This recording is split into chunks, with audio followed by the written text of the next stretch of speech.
C'est une tradition qui résume l'âme des us et coutumes chinoises.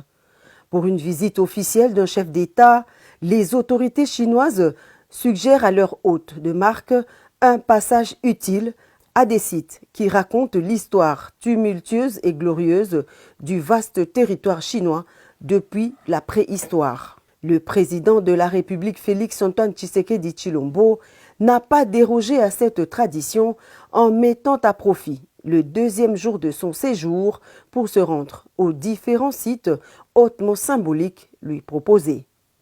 Première étape, le mausolée de Mao Tse-tung qui accueille la délégation congolaise. C'est sur ce site hautement sécurisé que repose à jamais le leader emblématique et l'homme qui a forgé la Chine et a fait d'elle une nation forte et moderne.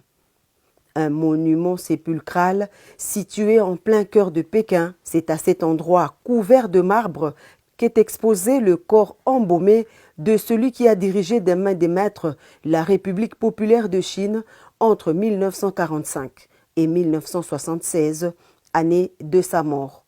Occasion pour le couple présidentiel congolais de déposer sa couronne de fleurs sur le tombeau monumental du grand timonier avant de coucher quelques phrases sur le registre placé peu avant la sortie du mausolée. Ainsi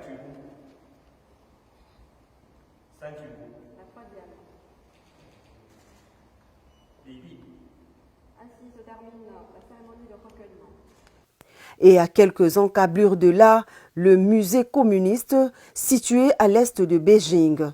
L'imposant bâtiment qui accueille le chef de l'État et toute sa délégation raconte toutes les péripéties de la révolution chinoise depuis le XVIIe siècle, d'où partira le tout premier manifeste qui a consacré le début du Parti communiste. Le couple présidentiel suit avec une attention soutenue le récit d'une civilisation 5 fois millénaire qui a bravé vents et marées jusqu'à se construire une identité unique et respectable à l'échelle mondiale.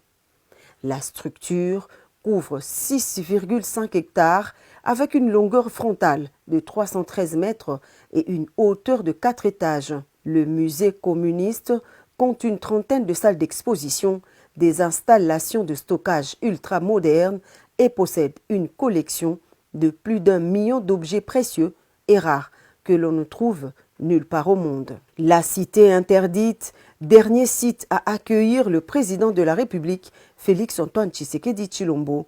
Ce site représente le palais impérial de Pékin dont la construction remonte entre 1406 et 1420, une vaste concession qui s'étend sur 72 hectares et fait partie des palais les plus anciens et le mieux conservés de Chine. Cité interdite, résidence des empereurs chinois, de leurs familles et de ceux qui étaient à leur service. Son accès était strictement interdit au peuple et à toute personne ne faisant partie d'aucune lignée royale.